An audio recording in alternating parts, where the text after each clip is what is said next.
ಏನು ನಿಮ್ಮ ಮಗಳು ತಿರ್ಗಾ ಬದುಕು ಬಂದ್ಬಿಟ್ಟಿದಾಳಲ್ಲ? ಸತ್ತಿದ ಬಾಡಿ ಎದ್ದು ಬಂದಿರೋದು. ಸತ್ತಿದ ಬಾಡಿ ಅಲ್ಲಿ ತಂದು ಕೋರಟಿಗೆ ಹಾಕಿರೋದು. ಅದಕ್ಕೆ ನೆನ್ನೆ ತಂದು ಅಲ್ಲಿ ಹಾಕಿರೋದು. ಸತ್ತೋಗಿದ್ದು ಬಾಡಿ.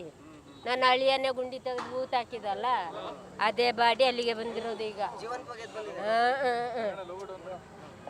ಜೀವ ಹುಟ್ಟಿ ಬಂದಿರೋದು. ಏನು ನಡೀತದೆ, ಇವರು ಬೇಕಂತೇಳಿ ಮಾಡಿರೋದು ಏನ್ ಮಾಡಿದಾರೆ ಯಾರಿಗೆ ಗೊತ್ತು. ಯಾವ ಮೂಳೆನ ತಂದು ಬಾಕ್ಸಲ್ಲಿ ಹಾಕಿ ಕವರ್ ಮಾಡಿ ನಂದು ರಕ್ತ ತೆಗೆದು ಅದಕ್ಕೆ ಕಲೆಕ್ಷನ್ ಮಾಡಿ ಅದೆಲ್ಲಿ ಹಿಡಿತದೆ? ಎಲ್ಲಿ ಆಯ್ತದೆ? ನಾನು ಈಗ ಸಹಾಯಕ್ಕಾಗಿ ಕೂತಿದ್ದೀನಿ, ಅವರು ಚೆನ್ನಾಗಿದ್ದಾರೆ. ಏನ್ ಮಾಡಿದ್ರು ತಕೊಂಡಾಗಿ ಅಲ್ಲಿ ಗುಂಡಿ ತೆಗೆದು ಊತ ಹಾಕಿ ಹೂನಾರ ಹಾಕಿ ಕಾಯಿ ಹೊಡೆದು ಮತ್ತೆ ನಮ್ಮ ಅಳಿಯನ್ನೆಲ್ಲ ಕರ್ಕೊಂಡು ಬಂದು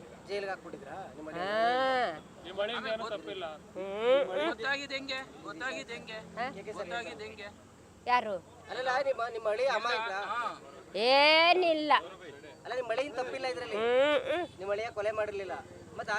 ಈಗ ನಮ್ಮ ಅಳಿಯ ಕೊಲೆ ಮಾಡಿದ್ರೆ ಅವರು ಹೋದ ಮೇಲೆ ನಮ್ಮನ್ನ 2 ಮೊಮ್ಮಕ್ಕಳನ್ನ ನನ್ನ ಇಷ್ಟು ಚೆನ್ನಾಗಿ ಸಾಕಿ ಇಲ್ಲಿಗೆ ತರ್ತಾ ಇತ್ತಿಲ್ಲ. ಅದು ಕೊಲೆ ಮಾಡ್ತದ? ಏನು ಎಂಡ ಕುಡಿತಾನ? ಇಲ್ಲ. ಹೋದ್ರೆ ತೋಟದಲ್ಲಿ ಕೆಲಸ ಮಾಡ್ತದೆ, ಬಂದರೆ ಮನೆಯಲ್ಲಿ ಒಂದು ಸ್ವಲ್ಪ ಗಂಜಿನ ಏನೋ ಮಾಡಿ ನಮ್ಮ 3 ಜನಗೆ ಹಾಕ್ಕೊಡ್ತಾರೆ ಅಷ್ಟೇ. ಅದು ಬಿಟ್ಟರೆ ನೀ ಎಲ್ಲಿ ಹೋಗಾಗೆ ಇಲ್ಲ, ಮನೆ ಬಿಟ್ಟು ಎಲ್ಲಿ ಹೋಗಾಗೆ ಇಲ್ಲ. ಅದು ಈ ವಾರದಲ್ಲೇ ಗೊತ್ತಾಗಿದ್ದು. ಅಲ್ಲಿ ಮಡಿಕೇರಿಲಿ ಅದಲ್ಲಿ ಅವರು ನಮ್ಮ ಕಡೆ ಮಕ್ಕಳು ಹೋಗಿದ್ರಲ್ಲ, ಹಾಗಾಗಿ ಅವರು ಗಾಡಿಗೇನೋ ಹತ್ತುತ್ತಾ ಇದ್ರಂತೆ. ಆಗ ಅವರು ನೋಡ್ಬಿಟ್ಟು ಫೋನ್ ಮಾಡಿ ಮಕ್ಕಳಿಗೆ ಹೇಳಿದ್ದು. ಮತ್ತೆ ಅಲ್ಲಿಂದ ಸ್ಟೇಷನ್ಗೆ ಹಾಕಕ್ಕೆ ಹೇಳುವಾಗ ಸ್ಟೇಷನ್ಗೆ ಹಾಕಿದವರು.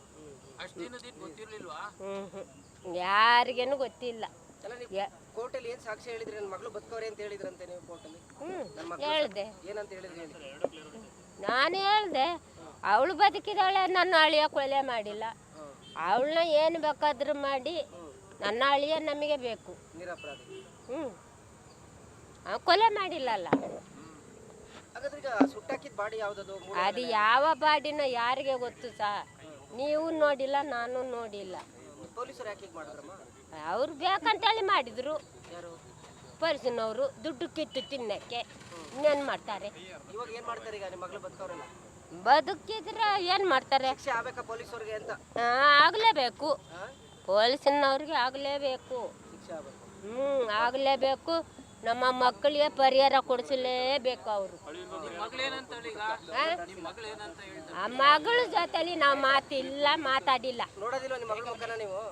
ನೋಡಿನೂ ಇಲ್ಲ. ಬೇಡ ಅಲ್ಲ, ಬೇಡದ ಎಂಜಲ್ನ ತಗೊಂಡೆ ಹೊರಗೆ ಬಿಸಾಡಿದ್ರೆ ಪುನಃ ತೆಗೆದು ಒಳಗೆ ಹಾಕೊಳ್ತಾರ? ಇಲ್ಲ.